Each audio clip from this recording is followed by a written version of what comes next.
different. It's a spectrum. I would highly recommend you get off the booze elevator before it hits rock bottom.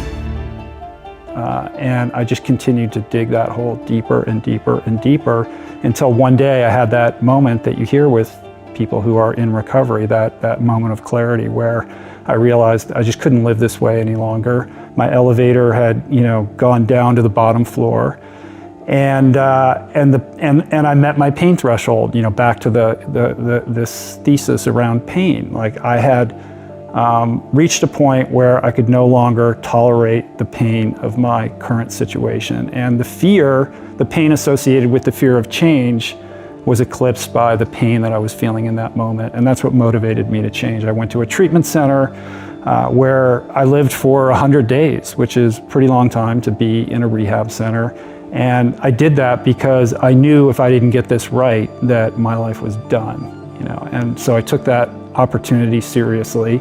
I recognized that despite the fact that I think I'm a smart guy, my best thinking had me literally institutionalized, and that if I couldn't get a grasp on how to live and develop some new skills and a new toolbox for how to approach my life, that I was going to end up in jail, or I was going to kill somebody else or myself.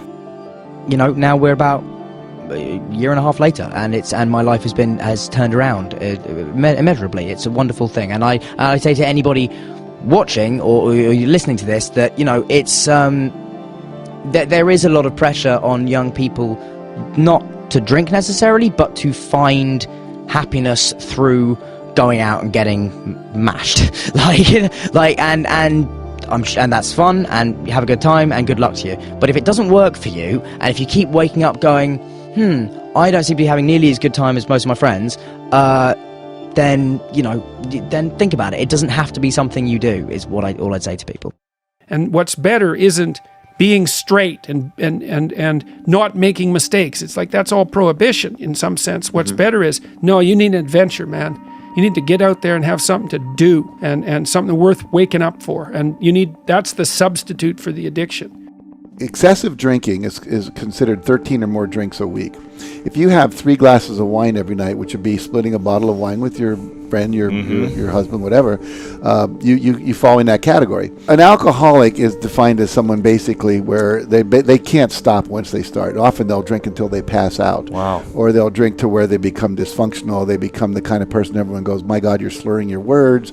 You're not safe to drive. They get DUIs. Their boss has trouble, like you need to quit coming to work hungover. But an excessive drinker is 13.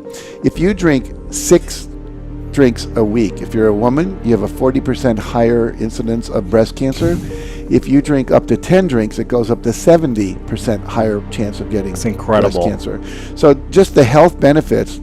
One of the things that's coming out of England is research that if you stop drinking for 30 days, just cut back, and what they're finding is people are living longer. That's clearing out their kidneys. It's arterial sclerosis is being reversed.